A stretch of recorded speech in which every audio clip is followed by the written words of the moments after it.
are back, the 100X podcast powered by Destination Abu Dhabi. My name is Chris Fade, and I am always honored to be in this yellow chair. It's yellow, right? Yeah, it's yellow.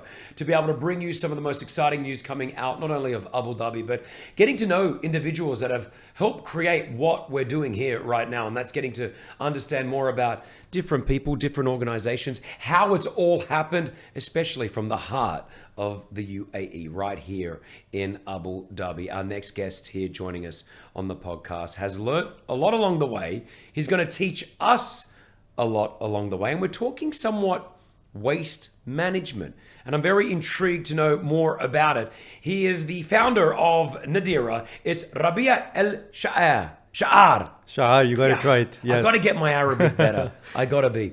Rabih, thank you so much for joining us. Thank you very much, Chris. It's great to have for you to have me on board. Oh man, let's talk about. I'm really interested in it. I originally came from Sydney, Australia. I moved here to the UAE 16 years ago, where in Australia we have a pretty good waste management system. We recycle. We think about the environment, and this is the business that you're in. Is that right? Absolutely, absolutely. And it works in Australia. It works in Europe. It works in Canada, where I used to live and I'm from as well. However, across the global south, we produce a lot of waste, but very little of that gets recycled. And that's the problem that we're going after as Nadeera.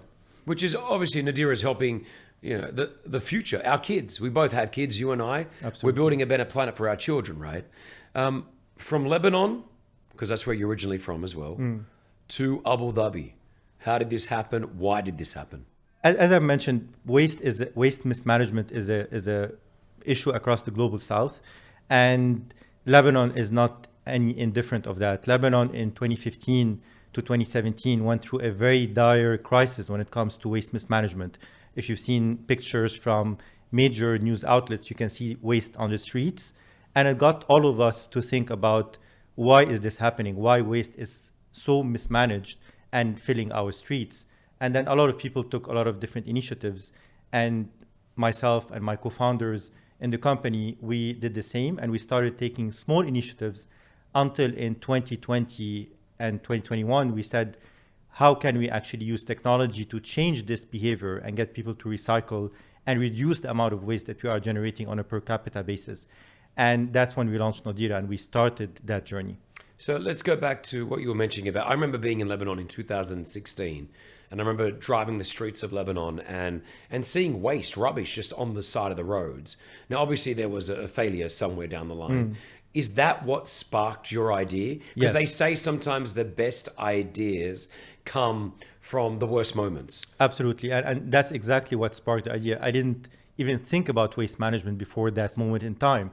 But then when I open my doorstep and I see all waste across, you start thinking and you start analyzing and understand what failed and why is this happening.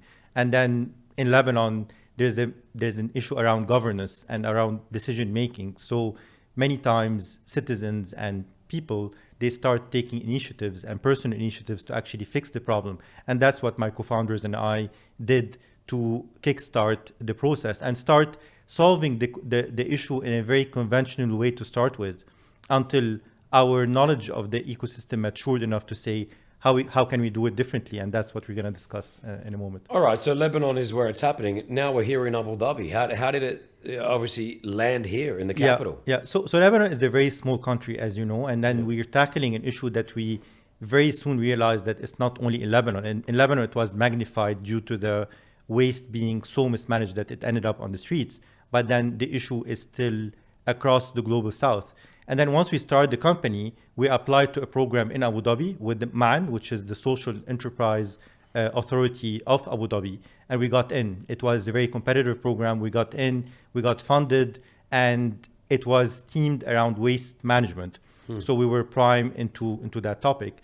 And then we realized that Abu Dhabi and the UAE offers a lot of benefits for us to relocate to here and make Abu Dhabi as our headquarters and serve the wider region. So we still operate in Lebanon. When we left, we had one project. Today we have 25 projects in Lebanon, but as well we were able to expand in the UAE, in Saudi Arabia, and very soon in other countries as well. So, on the 100X podcast, we've spoken to many different people, and I feel like I hear the same thing, which is starting a business in the UAE, starting a business in Abu Dhabi, they make it easier. It's a welcoming process, right? It's actually beyond just welcoming. It's especially, I can talk a lot about Abu Dhabi because that's what I know very well. It's a full ecosystem that's there, very well interconnected to serve the idea that you're bringing forward. And if you have a good idea that has a need in the country and in the emirate, you just get traction one place after the other. So as I mentioned, we started with MAN, which is the Social Enterprise Authority, but very soon we got an investment from ADQ, which is Abu Dhabi holding company. Of course. And ADQ has a lot of companies that gave us access to all of these other companies. And then very soon we started serving Adar, which is partially owned by Abu Dhabi government. And then you can see the trend, right? So automatically when you're in the Abu Dhabi ecosystem, you just have access to all the rest of the Abu Dhabi ecosystem players. Until recently, which we're super proud of, now we have partnered with Tadweer, which is the national waste collector. And what we do actually complements what Tadweer does, and we became an extension of the offering of Tadweer. So that ecosystem and interconnectivity is very unique to Abu Dhabi. So you're wearing the t-shirt right now. It says Yalla Return. Yeah. Me living here in the UAE, how can I be a better person for the environment? How can I recycle? How can I get better at waste management? I've heard of Yalla Return. It's involving tech Yes. and waste management. Absolutely. Tell me more about it. Yeah. So for you to be involved, we just scaled significantly in the past 3 to 4 months. We were in about 15 communities. By the end of the year, we're going to exit to be in 50 communities. So in the next few weeks. So basically, just download the app, log in using your Google account. Yalla Return is the app. Yalla Return. Just download Yalla Return. Absolutely. Yalla Return, 2 separate words on the App Store or Google Store. And download the app. One click, you're in the app, you'll find the map where we are located, and then you bring the recyclables to us, and then we'll accept it at that location. Not only that, we actually give you a receipt and tell you that we've actually accepted your recyclables. If you made mistakes, we tell you what are the mistakes that you've done, so you can avoid making these mistakes in the future. And very importantly, we actually give you credits, which are in the form of cashbacks. So not only you recycle and you do the right thing for the environment, but you get cashbacks that are augmented through our partners like Talabat and PepsiCo and others that allow you to get more value for the recyclables that you're bringing to us. I've just downloaded it during this conversation because it's something that I think we need to be more passionate about. Explain, first of all, I think the idea is brilliant. I think, what's the word? I don't want to use the word bribing us to be better humans. It's behavioral nudges. We're nudging you. You're giving us incentives. Absolutely. You recycle, you'll be able to earn points, for example, on Talabat or with PepsiCo. Why do we need to do this? And I'm not just talking about here in the UAE or Abu Dhabi or wherever you are. Why on a global scale do we need to be more, mindful of recycling? It's a great question. And primarily, number one reason is for environmental reasons, right? Yeah. So for every ton of recyclables that we throw into the garbage, it's 3.5 tons of CO2 that gets emitted to the atmosphere. And you know how the climate change is affecting everybody's lives today, whether in the UAE or across the world. So from a climate change perspective, number one. Number two, these material would end up in the landfill, and you have to actually go and extract more material from the ground, whether plastics or metals or even paper and cardboard. So by taking these material and then avoiding filling a landfill and wasting land, and then taking it and re-putting it back into the ecosystem, you create a circular economy, and that allows you to use these material many times infinitely to be able to minimize your impact on the environment. So these are two main reasons that most people, if you make it convenient enough for them to recycle, like what we do, people actually want to recycle. And then the credits and the nudges are just tokens of appreciation, but the main reason is the environmental part of it. All right, but if I don't live in a community, can I still use Yalla Return? Because I really want to recycle and I don't have the opportunity. Out front where I live, I've just got the big trash cans where we just get the garbage and throw it in. Are we able to still use you? So if you asked me that question 6 months ago, the answer would have been no, because Okay. we were operating in closed gate communities. We're just started and we're kind of feeding our way into how things operate. Today, the answer is fortunately yes. So we actually partnered with entities like Carrefour. So we are available in city centers with Carrefour. We have our bins there. You can recycle right there. We partnered with a whole number of schools in Dubai and in Abu Dhabi, where the bin is placed outside the school to serve the school itself, Smart. but as well serve the outer community that's around the school. And actually kids educate their parents on recycling, which allows us to kind of drive usability quite high. Would your dream be to have every single household in the UAE have the opportunity to recycle? Is that the idea? Yes, that's the destination, and we've taken steps towards doing that. So today in Abu Dhabi, we have street side bins with tadweer. So actually it's Yalla Return by tadweer, and it is on the street side in neighborhoods right next to the bins that are collecting general waste. As a matter of fact, we even put sensors in these bins to tell tadweer how much recyclable collection have reduced the generation of general waste, and give them a big picture on the savings that are happening on a city level. Because proper waste management actually is profitable if you manage it in the right economic way, as opposed to just throwing everything in the bin. Well, that was my next question. Obviously, you're a business. How do you make money? You know what I mean? Through waste management. Where does it come through to you guys? Yeah, so we have two revenue streams, and it's a great question. And that's actually the most difficult part in waste mismanagement, because people, when they recycle, they think it's a very expensive process. But what we've done is, by operating on a community by community basis and clustering our solution, by doing that, we generate economies of scale. Okay. And then we have two revenue streams. One are the sales of material. So plastics, a ton of plastic bottles is 1,300 dirhams. A ton of aluminum cans that are thrown in the garbage is almost 4,000 dirhams. So the sales of the material is one part of the revenue generation that we do.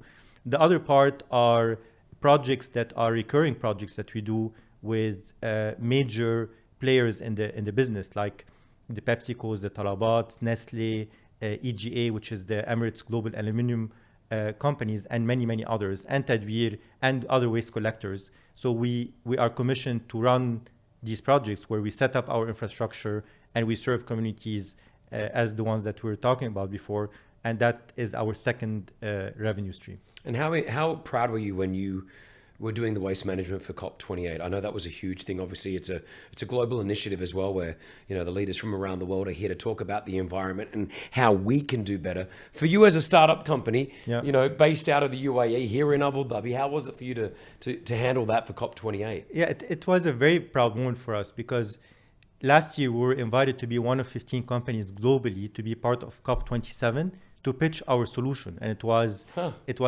I think they looked at 3,000 companies and selected 15, and we were very proud that we made it to pitch our solution.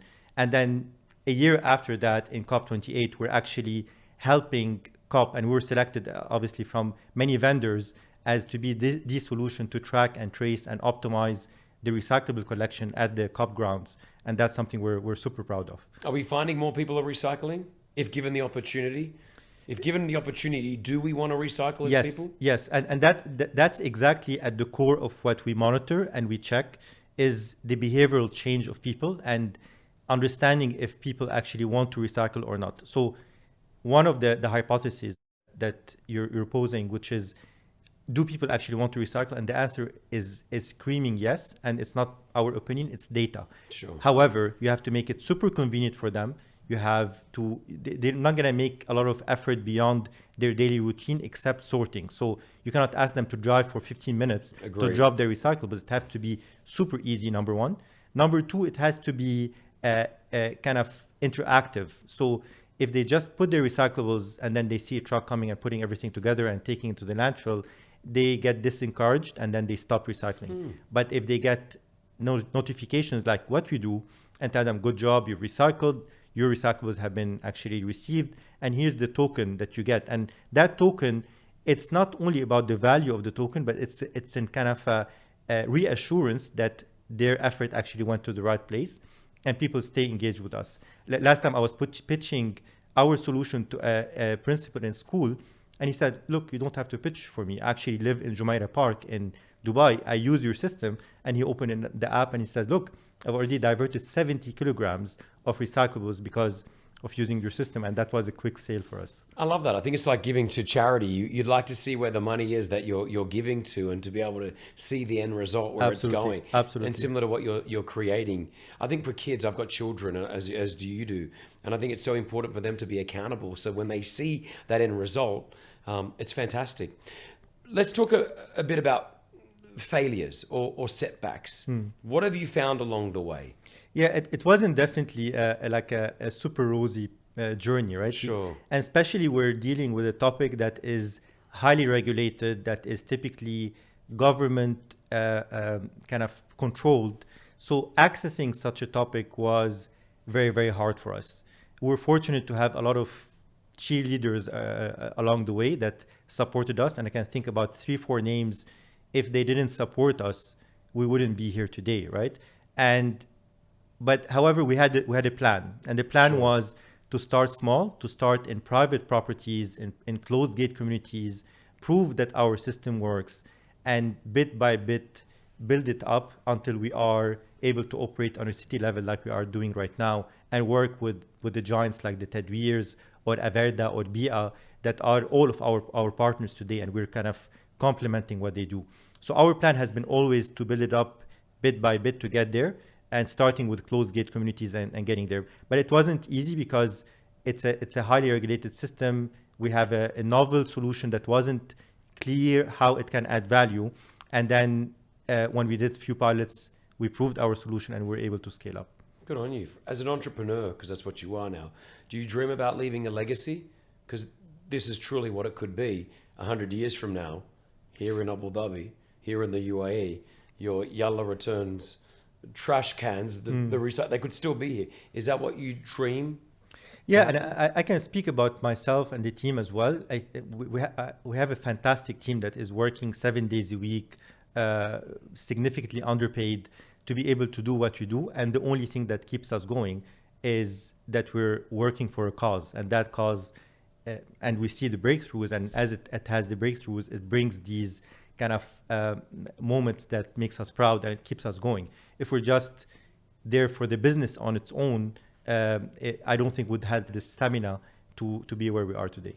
What's some of the biggest setbacks? Can you recall from starting up a business? Obviously, it's the 100X podcast. We like to see things obviously begin at 1, and they're going to times themselves, inshallah, by 100. You're doing that right now with your current business. But what have you learned along the way? Would there be anything that you would have wished you knew before starting a business? So honestly, I'm going to be very frank. Something that I would have learned is, for your first startup, don't pick a topic that hard. It was a very, very hard topic to pick. It's very ideal and it keeps us driven, as I was mentioning before. But at the same time, make it your second startup. But your first startup, go for something that could be quicker to succeed and potentially exit, and then do a second startup in something that is quite hard. We're fortunate we got here. I think it's a combination of grit and chance, but we faced a lot of situations along the way that cash flow was going down, and we saw shutting down was actually a high possibility. And then again, we got some of these cheerleaders that kind of gave us projects or believed in us and gave us some pilots and allowed us to continue to grow. So you said your business is a lot to do with the governments. How did Abu Dhabi embrace that? Obviously. Yeah. So I don't think there's a system, at least in the vicinity in the GCC, that is as interconnected as Abu Dhabi. And one of the key advantages of the Abu Dhabi ecosystem is how interconnected it is, right? So from the moment we got into the MAN social enterprise program to the moment we got an investment by ADQ, we just felt like doors are opening up on their own because of that interlinkages. And then as we got deeper, then even more doors are getting open. So that uniqueness of that ecosystem is very, very important, at least for the type of business we are in, because it's such interconnected with what the government does. So we're serving a government, like effectively what we're doing is a government role, which is preventing waste of going to the landfills. Yeah. And Abu Dhabi, through that interconnectivity offers that advantage. Is there also, I guess, an expansion plan outside of the UAE? Of course, actually, we have really ambitious plans beyond the UAE. Some of them are quite tight. We have some really advanced discussions on these plans. That includes as well Africa, and it includes North America as well. So. Good on you.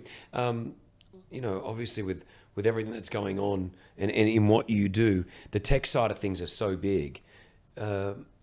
You've sort of somewhat would say revolutionized waste management. How important is the tech side to your business? And do you see it getting even more futuristic? Is there more to this? Absolutely. It's a great question, Chris. And we couldn't do what we're doing today if it wasn't from technology, right? Yeah. Because at the end of the day, what we're solving is behavioral change. It's not a mechanical exercise. And behavioral change wouldn't have been able to be addressed through our solution without technology to interface with end users through an app. So we have a direct ability to tell you, Chris, you've done a great job in recycling, or Chris, you made this mistake. Avoid putting a pizza box filled with leftovers in your recyclable bag because it's not recyclable. So that's exactly what we do through interfacing with the end user. So that's one part of our technology. The other part is our smart bins. So our smart bins are access control bins that avoid contamination and have a level sensor to tell us when they are full so we can come and pick them up to drive the efficiency of the system. And third are our QR coded bags. So these bags allow us to know that Chris actually recycled with us and interact with you. So we have a full traceability on that. And we have actually been granted a global patent on the ability to trace back recyclables back to individuals using this QR code system. So wow, this gives a whole new meaning. People going through my rubbish, my trash. Absolutely. You're gonna really go through our trash now. So the accountability is everything, 100%. And I think, for each of us to have a household, I want to implement this with my children. I want to give them targets to set. I want them to say, hey, if we recycle enough this week, we will earn this many points. Absolutely. And you said it right. It's all about accountability, and you pay your water bill, you pay your electricity bill. But when you actually throw your garbage, nobody's looking. So what we've done actually is we've metered that, right? Like now, if you recycle with us, you get benefits. If you don't recycle, you get a lot of education, and we're able to measure. And you cannot manage what you don't measure. So we actually made recycling and waste management measurable. And that's the breakthrough, or one of the breakthroughs that we've achieved. Just to strip things back again, there are some people that would be listening to this or who would be watching this who have heard the word to recycle, but they don't know what to recycle. Again, growing up in Australia, I know what we can recycle. So just to run this through, plastic, like a plastic bottle. Yes. So all plastic. All types of plastics. So plastic bottles are like the beverage ones that you drink water from. Correct. All the way to the detergent plastic bottles. So all of that is acceptable. Okay. Glass. Unfortunately, not yet. It's a very interesting item. We would like to include it. And something very convenient about our bags is you put everything in the bag. You don't have to bring 3 different bags that are different types. So you put the plastics, the cardboard, the paper, and the metals for now. Okay. In the future, we would like to add more items like glass, like the carton kind of containers, and other items like small electronics and clothes and textile. When you say metals, is that aluminium? Yes. So aluminum cans and tin cans and steel cans, all of that gets accepted. Okay. So we've got paper, we've got cardboard. Correct. We've got the cans. Yes. And the plastics. And the plastics. That's at this point, and hopefully we'll be able to accept more items in the future. But what a great start. This is exactly where we sort of need to be. And we probably needed to be here a few years ago. So it's great that you guys are pushing it. And again, all you got to do is download the app. Yes. Yellow return. Absolutely. And then instantly it can be processed that way. Absolutely. Just know where to drop off your recyclables. The bags are available either at Carrefour or at Talabat, and then you'll be able to start your journey with us. Before you were doing this, what were you doing? In Lebanon or in Canada, what were you doing for work? I used to be a management consultant. So I did that for many years, kind of coming up with ideas and plans. But then I felt I want to be closer to actually doing stuff and implementing things. So that's the drive. Yeah. They say that the best ideas come when there's a demand there. So you've worked it out. You've realized that there was a problem, Absolutely. especially here in the region where we weren't recycling. So trying to find and solve this problem is your mission statement. Absolutely, 100%. Because if you think about waste is a generation of man. If you see the nature before the industrialization of our economies, you didn't have anything that's called waste. Everything is regenerative. So our mission is to actually reduce that waste and maybe one day reach back to a zero waste where humanity was at some point in time. Obviously, starting a business, and we're here on the 100X podcast, powered by Destination Abu Dhabi.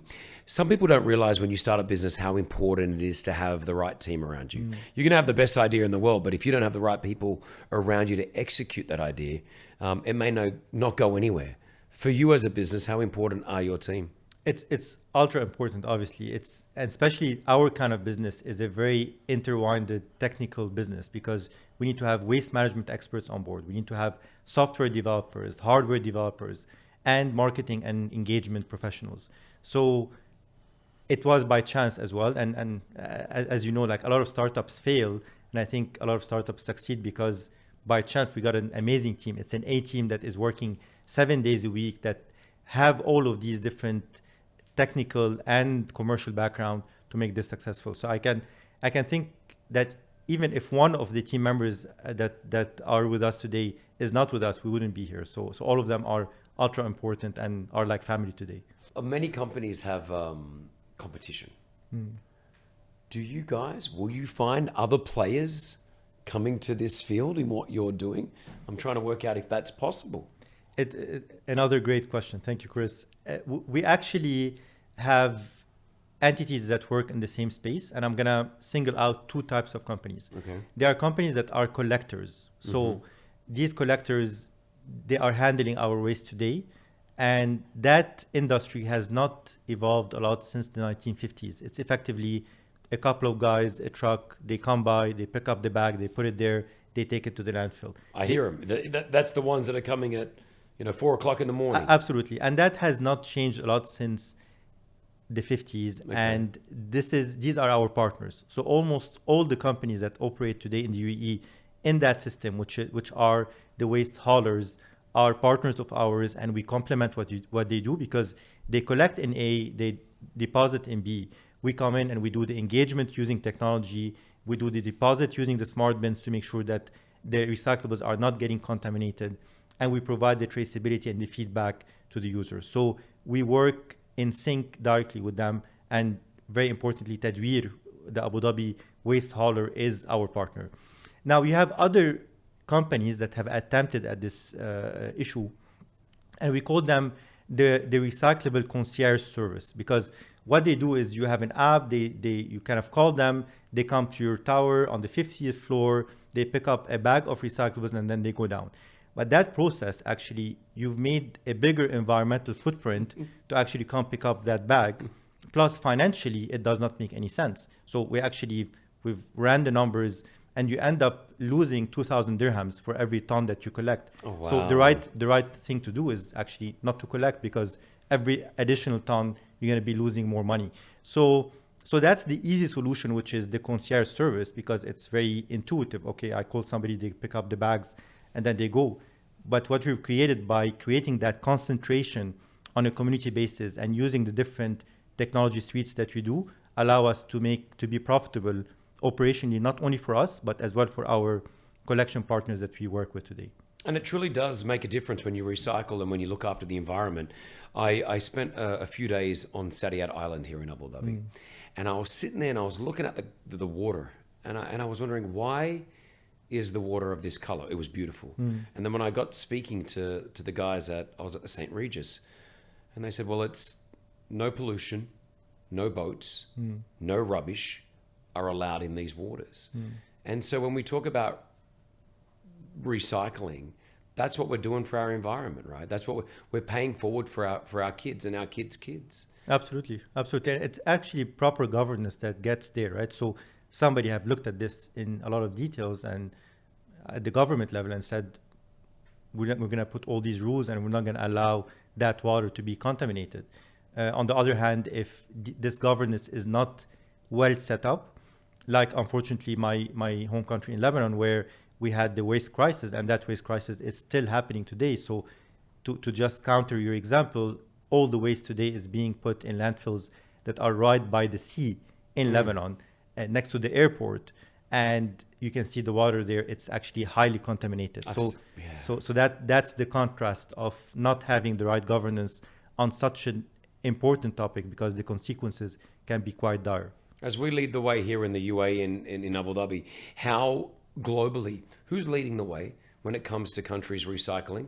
Where is the benchmark at? Yeah, it's a great question. So Europe, Australia, Japan, South Korea, and Canada are by far leading the way. Some states, like California, for example, but then everywhere else, they have the same problem. Mm-hmm. So this is effectively an $82 billion problem on an annual basis of the value of material that gets thrown into the garbage and not recovered, that we could have recovered them and made more material from them.